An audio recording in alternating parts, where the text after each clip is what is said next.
Everyone, welcome back in my YouTube channel M achievement stay with Preeti. और आज हम करने वाले हैं क्लास 12 का फिजिकल एजुकेशन का लास्ट चैप्टर, जिसका नाम है खेलों में प्रशिक्षण। बहुत ही ज़्यादा इजी चैप्टर है, लेकिन बच्चों को अक्सर ये टफ लगता है। तो चलिए इसको करते हैं और इस टफ चैप्टर को आज हम इजी बना के समझने वाले हैं। तो देखिए, सबसे पहले हमें क्या करना है, इसके नाम से शुरुआत करनी है। खेलों में प्रशिक्षण, प्रशिक्षण को हम इंग्लिश में क्या कहते हैं आपको पता है? ट्रेनिंग। अब आपके माइंड में ट्रेनिंग से तो कुछ आ गया होगा कि ट्रेनिंग का मतलब क्या होता है। किसी भी खिलाड़ी को कोई भी खेल सिखाना, उसमें उसे बेहतर बनाना ही क्या होता है? प्रशिक्षण होता है। खिलाड़ी के द्वारा की गई मेहनत किसी भी खेल में क्या होगा? प्रशिक्षण होगा। तो इतना समझ में कि हमें प्रशिक्षण का क्या रोल है। अब यहाँ पे जब आप अपनी फिजिकल एजुकेशन की बुक खोलोगे तो आपको यहाँ पे पहला बिंदु दिखेगा, खेलों में प्रतिभा की पहचान। इसके मतलब क्या है? इसका मतलब ये है कि देखिए, हमारे आसपास हमें खुद पता नहीं होता है कि कौन सा बच्चे में कौन सा टैलेंट छुपा है ना। यहाँ तक कि हम में भी कुछ टैलेंट छुपे होते हैं, लेकिन वो हमें नहीं पता होता। तो इसी तरीके से जो सरकार है वो क्या करती है, जो बच्चे हैं उनकी प्रतिभा को खोज निकालती है ताकि वो भविष्य में बेहतर कर सके, देश के लिए अच्छा काम कर सके। तो इसी को हम कहते हैं खेलों में प्रतिभा की पहचान। अब आपको इसका मीनिंग तो समझ में आ गया, लेकिन है ना, इसमें अभी आपको 2 पॉइंट्स और पढ़ने हैं।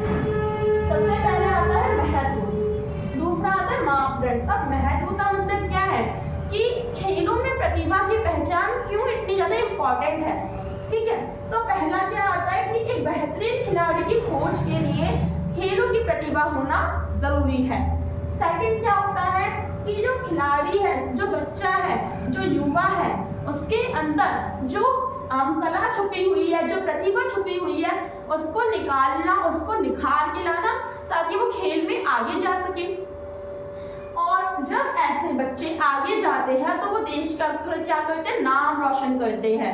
ऐसे बहुत सारे आपको अपने आसपास न्यूज़पेपर पे, टीवी में ऐसे ही आपको न्यूज़ सुनने को मिलेगी। तो राष्ट्रीय विकास में भी ये बहुत ज़्यादा योगदान देता है खेलों में प्रतिभा की पहचान। इसी के साथ सामाजिक कल्याण में भी अगर हम बात करें कि किसी भी बच्चे में मैं क्या करूँ, खेलों में प्रतिभा की पहचान निकालूं, तो उसके लिए मुझे क्या करना पड़ेगा, किन चीजों का यूज करना पड़ेगा? इसी को हम कहते हैं मापदंड। इसमें सबसे पहला पॉइंट आता है शारीरिक। शारीरिक मापदंड का मतलब ये होता है कि जो बच्चा है उसका जो शरीर है वो किस खेल के लिए बना है।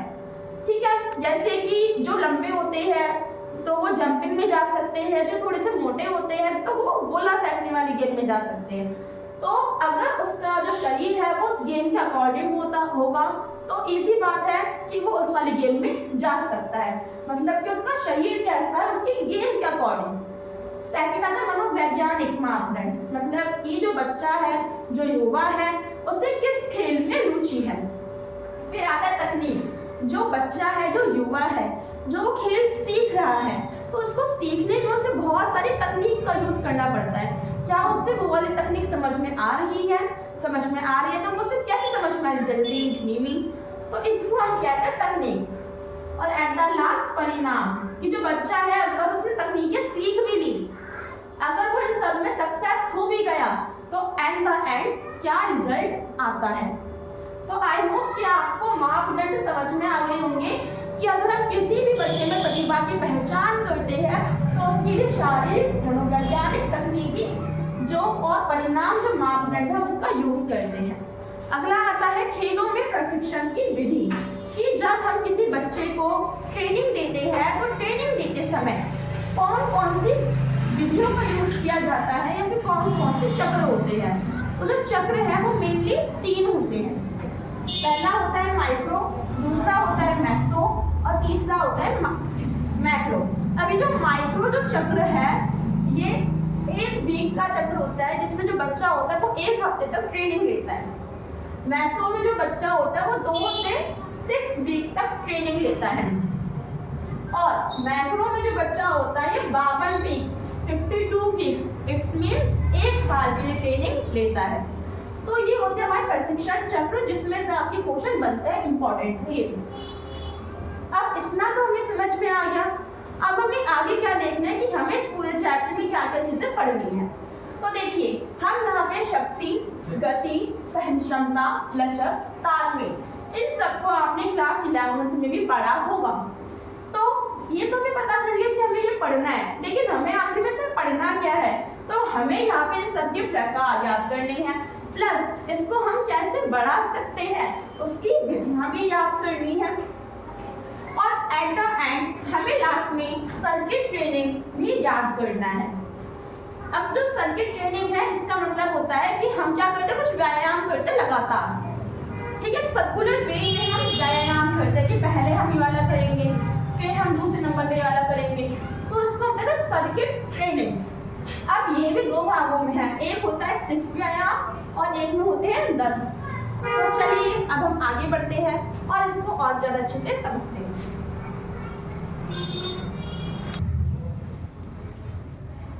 तो अब हमारा यहाँ पे अगला जो टॉपिक है वो है शक्ति। तो शक्ति का मतलब क्या होता है? शक्ति का मतलब होता है किसी भी प्रतिरोध के विरुद्ध काम करने को हम क्या कहते हैं? शक्ति कहते हैं। जैसे कि ये दीवार है तो मैं इसको धक्का दे रही हूँ, खिसकाने की कोशिश कर रही हूँ, तो यहाँ पे मैं क्या यूज कर रही हूँ? अपनी पावर, अपनी शक्ति का उपयोग कर रही हूँ। जो शक्ति होती है इसका डिवीजन दो भागों में किया गया है, एक होती है गतिशील शक्ति, दूसरी होती है स्थिर शक्ति। मेन आपकी गतिशील शक्ति है। गतिशील शक्ति जब हम अपनी पावर गति की स्थिति में लगाते हैं, और स्थिर शक्ति जब हम कोई भी गति नहीं करते हैं तब भी हमारी पावर लगती है। जैसे कि ये दीवार है, दीवार को मैं खिसका रही हूँ, लेकिन यहाँ पे देख नहीं रहा कि मैं चल रही हूँ, भाग रही हूँ, तो ये मेरी क्या हो जाएगी? स्थिर शक्ति होगी जो मैं स्थिर अवस्था में लगाऊंगी। इतना क्लियर? अब हम बात करेंगे कि जो गतिशील शक्ति है इसके टाइप्स की, तो ये कितने टाइप्स की होती है? 3। पहली होती है अधिकतम, दूसरी होती है विस्फोट, तीसरी होती है सहन क्षमता। बहुत ही ज्यादा इजी है। अधिकतम शक्ति जहाँ पे आप अधिकतम अवरोध के विरुद्ध कार्य करते हो। किसके विरुद्ध कार्य करते हो? अधिकतम अवरोध के विरुद्ध। अब आपको विस्फोट में ना तो आपको तेजी वर्ड जोड़ना है। कौन सा वर्ड जोड़ना है? तेजी। जब आप अधिकतम अवरोध के विरुद्ध तेजी से क्या करते हो? अपनी शक्ति, अपनी पावर का यूज करते हो। सहन क्षमता, अब आपने इन दोनों को जोड़ दिया, आपको यहाँ पे थकना भी जोड़ना है। सहन क्षमता में जब आप अधिकतम अवरोध के विरुद्ध तेजी से कार्य करते हैं थकने के बावजूद भी, तो वो क्या कहलाती है? सहन क्षमता शक्ति कहलाती है। आई होप कि आपको ये जो टॉपिक्स है वो इजीली क्लियर हो गए होंगे। अगर नहीं होंगे तो एक बार पीछे करके फिर से वीडियो को देखिए। अब हम बात करते हैं कि जो शक्ति है इसको और बढ़ाना है, हमें अपनी पावर को और भी ज्यादा बढ़ाना है, तो उसके लिए हम 3 विधियों का यूज करते हैं। कितनी विधि? 3 विधि। पहली होती है आइसोमेट्रिक। कौन सी? आइसोमेट्रिक। आइसोमेट्रिक जो विधि होती है, जब हम इसे करते हैं तो ये नहीं लगता जैसे कि हम कोई कार्य कर रहे हैं, है ना? कोई भी कार्य करता हुआ नहीं दिखता, पहला। और दूसरा, इसमें मांसपेशियों की लंबाई नहीं बढ़ती है। अगर मैं बात करूं आइसोटोनिक की, तो ये आइसोमेट्रिक की एकदम क्या है? अपोजिट है। अपोजिट क्यों है? क्योंकि इसमें हमारी मांसपेशियों की लंबाई बढ़ती है, प्लस इसमें कार्य होता हुआ दिखता है। अगर हम बात करें आइसोकाइनेटिक की, तो यहाँ पे हम व्यायाम का यूज नहीं करते हैं अपनी शक्ति को बिल्डअप करने के लिए। यहाँ पे हम खेलों का यूज करते हैं। फॉर एग्जाम्पल तैराकी करना, है ना? तैरते हैं जब हम, तो ये आपको आई होप कि समझ में आ गया हो कि शक्ति क्या होती है, इसके टाइप्स क्या होते हैं, प्लस हम इसको कैसे बढ़ा सकते हैं। अब हम आते हैं अपने अगले टॉपिक पे।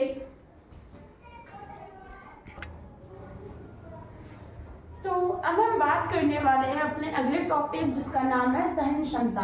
सहन क्षमता का मतलब क्या होता है? सहन क्षमता का मतलब ये होता है कि जब हम कोई भी कार्य लंबी अवधि के लिए बनाए रखें, इसको हम कहते हैं सहन क्षमता।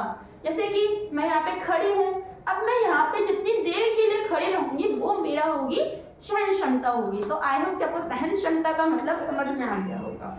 अब ये जो सहन क्षमता है ये 2 टाइप्स की होती है। एक होती है प्रकृति के अनुरूप और एक होती है समय के अनुरूप सहन क्षमता।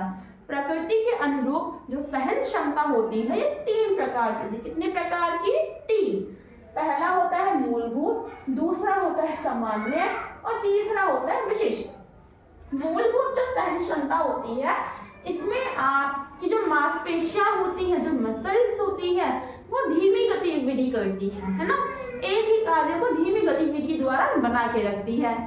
अब सामान्य में क्या होता है कि थकने के बावजूद भी आप उस गतिविधि को बनाए रखते हो। स्टार्टिंग में मजा आ रहा है लेकिन धीरे धीरे आप थक रहे हो, लेकिन फिर भी आपको क्या करना है, वही कार्य आपको करके रहना है। अब आता है विशिष्ट। विशिष्ट में क्या होता है कि ये जो सहन क्षमता है ये हम कहाँ पे यूज करते हैं, पहला विशिष्ट खेलों में यूज करते हैं, दूसरा अलग अलग प्रकार से हम विशिष्ट सहन क्षमता का यूज करते हैं। अब मैं आती हूँ समय के अकॉर्डिंग। समय के अकॉर्डिंग का मतलब क्या, जैसे कि मैं दौड़ रही हूँ है ना, तो मैं ये जो दौड़ है वो मैं कितने समय तक बना के रखूंगी, इसी को हम कहते हैं समय के अनुरूप सहन क्षमता। इसमें पहले आता है गति सहन क्षमता जो कि 45 सेकंड तक बना के रखी जाती है। इसमें हमारी 100 मीटर की जो दौड़े हैं वो शामिल होती है। लघु अवधि की जो सहन क्षमता होती है ये 45 से 2 मिनट तक बना के रखते हैं और इसमें 800 मीटर की दौड़े शामिल होती है। मध्यम जो अवधि की जो सहन क्षमता होती है इसमें 2 मीटर से 11 मीटर तक हम दौड़ते हैं, अपनी गति बना के रखते हैं और ये 1500 मीटर की दौड़ होती है।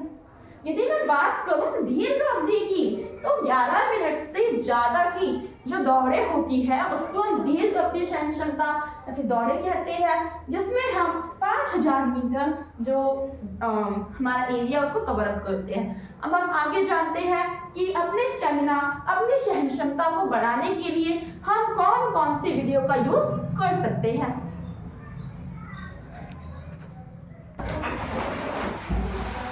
अब हम आते हैं आगे और देखते हैं कि जब सहन क्षमता हमारे अंदर आती है तो उसको और भी ज़्यादा बढ़ाने के लिए हम कौन कौन से विधियों का यूज़ करते हैं। तो यहाँ पे सबसे पहले हम यूज़ करते हैं फार्टलेग विधि। जो फार्टलेग जो विधि है इसकी खोज गोस्ट हॉलमर ने की थी 1930 में। अब इसमें जो खिलाड़ी है वो क्या करता है, वातावरण के अनुरूप अपनी जो गति है उसको चेंज करते रहता है। इसमें जो हार्ट बीट होती है वो हमारी 140 से 180 पर मिनट होती है और इसी के साथ यहाँ पे जो गति होती है हमारी वो कम या फिर ज़्यादा हो सकती है। और यहाँ पे जो खिलाड़ी होता है वो अपनी गति को निरंतर करता है, मतलब कि वो बीच में रुकता नहीं है। सो आई होप कि आपको इतना समझ में आ गया होगा, जिसमें वो अपनी गति किसके अकॉर्डिंग बदलता है, वातावरण के अकॉर्डिंग। और अगर मैं बात करूं निरंतर में, तो निरंतर में जो खिलाड़ी होता है वो निरंतर मतलब कि बिना रुके गति करते रहता है। अब इससे यहाँ पे जो हार्ट बीट होती है वो 140 से 160 पर मिनट तक आ जाती है। इसके बेनिफिट्स क्या होते हैं, इसके प्रॉफिट्स क्या होते हैं, तो इच्छा शक्ति बढ़ती है खिलाड़ी की। सेकंड आरबीसी, इसके फुल फॉर्म आप कमेंट में लिखेंगे, वो बढ़ती है। जो हमारा हार्ट होता है, दिल होता है, जो लंग्स होते हैं, फेफड़े होते हैं, उनकी भी सहन क्षमता बढ़ती है और आत्म अनुशासन बढ़ता है। किसके कारण, निरंतर विधि के कारण। अब आता है अंतराल। अब पहले मैं इसको रीड करती हूँ। इस अवधि में तेजी से व्यायाम किया जाता है, फिर अधूरा आराम दिया जाता है। सबसे पहले हम क्या करेंगे, बहुत ज्यादा तेजी से व्यायाम करेंगे और बीच में हमें छोटा सा ब्रेक मिलेगा। जब तक हमारी हार्ट बीट 120 से 130 पर मिनट नहीं हो जाती, जब तक हम जो एक्सरसाइज है, जो व्यायाम है, उसे तीव्रता से करेंगे। अब इसके प्रॉफिट्स क्या होते हैं, ये हमारे श्वसन तंत्र के लिए बहुत ही ज़्यादा अच्छा होता है, बेनिफिशियल माना जाता है। सेकंड, रक्त संचलन के लिए अच्छा होता है। थर्ड, इससे हमारी सहन क्षमता भी बढ़ती है। सो ये था हमारा सहन क्षमता का टॉपिक। अब हम आते हैं गति के टॉपिक पे।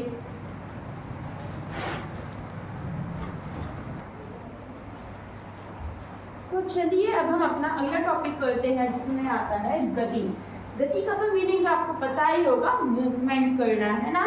तो जो गति होती है ये कितने प्रकार की होती है, सबसे पहले अब हम इसे समझते हैं। सबसे पहले आता है प्रतिक्रिया गति। प्रतिक्रिया गति का मतलब क्या होता है कि संकेत के विरुद्ध जब हम कोई गति करते हैं उसको हम कहते हैं प्रतिक्रिया गति। मतलब हमें संकेत संकेत मिला और हमने वैसे ही भागना शुरू कर दिया। हमें संकेत मिला, वैसे ही हम कहीं पे चले गए। तो संकेत मिलते ही जब हम अपनी गति लाते हैं उसको हम क्या बोलते हैं? प्रतिक्रिया गति। अब हम अगले टॉपिक पे आए तो त्वरण गति। त्वरण गति में क्या होता है कि कम से ज्यादा हम स्पीड पकड़ते हैं। जैसे कि मैं भाग रही हूँ, है ना। अब जब मैं भागी, मैं भी कम स्पीड में भाग रही हूँ, लेकिन मुझे अब क्या करना है? उस स्पीड को अपनी बढ़ाना है। इसको मैं क्या बोलूंगी? त्वरण गति बोलूंगी। और लोकोमीटर, जब मैंने अपनी स्पीड बढ़ा ली, उसको ज्यादा से ज्यादा देर तक बना के रखूं, इसको मैं बोलूंगी लोकोमीटर गति। अब आता है मूवमेंट गति में क्या होता है कि मुझे कोई काम दिया गया है ना, तो उस काम को मुझे क्या करना है? जल्दी से करना है, उसको मैं क्या बोलूंगी? मूवमेंट गति। मैं अभी आपको डेफिनेशंस बता रही हूँ और यहाँ पे मैंने कीवर्ड्स लिखे हैं। इन कीवर्ड्स से आप अपना आंसर इजीली बना के लिख सकते हैं। और अब हम बात करते हैं गति। सॉरी, यहाँ पे सहन क्षमता गति आएगा। मैंने बस यहाँ पे क्या लिख दिया? गति लिख दिया। सहन क्षमता गति का मतलब क्या होता है कि हम थक गए, बहुत ज्यादा थक गए, लेकिन उसके बावजूद भी मैं अपनी गति बनाए रख रही हूँ, इसको क्या बोलूंगी? सहन क्षमता गति। सो आई होप कि आपको उसके टाइप्स तो इजीली समझ में आ गई, ज्यादा मुश्किल नहीं है। अगर मैं बात करूं कि मुझे ना अपनी गति बढ़ानी है, तो अपनी स्पीड को बढ़ाने के लिए मैं यहाँ पे दो दौड़े करूंगी। कितनी? 2। एक होता है त्वरण और एक होता है पैस। पैस पहले समझते हैं, बहुत ईजी है। इसमें आपको क्या करना पड़ता है? भागना पड़ता है। और जो आप भागते हो तो उस भागने को, उस दौड़ को आपको एक सेम चाल में करना पड़ता है ना, कि आपको अपनी स्पीड में चेंजेस नहीं लाने हैं। तो जैसे जो दौड़े होती है वो 800 मीटर से ज़्यादा की होती है, लेकिन जो हमारी त्वरण है इसमें सबसे पहले तो गति का विकास होता है, सेकंड इसमें विस्फोटक शक्ति का भी विकास होता है, और यहाँ पे 25 से 30 मीटर की दौड़ होती है। कितने? 25 से 30 मीटर, जिसमें जो खिलाड़ी है वो 6 से 12 बार इनके बीच में दौड़ता है। कुछ समझ में आया? नहीं समझ में आया? इसका मतलब क्या है कि समझो कि ये आपकी 25 से 30 मीटर की दौड़ है, ठीक है। पहली दौड़ में आप क्या कर रहे हो? धीरे धीरे भाग रहे हो, स्लोली स्लोली। फिर आप दूसरी दौड़ में क्या करोगे? तेजी से भागोगे। फिर आप तीसरी दौड़ में और ज्यादा तेजी से भागोगे। इसी को हम कहते हैं त्वरण गति। और हमें इनके बीच में क्या मिलता है? ब्रेक मिलता है। आपने यहाँ से यहाँ तक भागा, थोड़ा सा ब्रेक, फिर से आपको यहाँ से लेकर यहाँ तक भागना पड़ेगा। तो आई होप कि आपको ये समझ में आ गया हो कि त्वरण गति का मतलब क्या होता है और पैस दौड़े क्या होती है। अब हम आगे आते हैं अपने अगले टॉपिक पे। अभी हमने बहुत सारे टॉपिक किए। अब इस टॉपिक को करते करते आपको भी थकावट हो गई होगी, है ना। तो मुझे लगता है कि ज़्यादा लंबी वीडियोस नहीं बनानी चाहिए। तो आज के लिए बस इतना ही। मिलते हैं अगली वीडियो में, जिसमें हम पूरा का पूरा चैप्टर कंप्लीट कर लेंगे। और इस वीडियो को देखने के लिए thank you. Like and subscribe जरूर करें।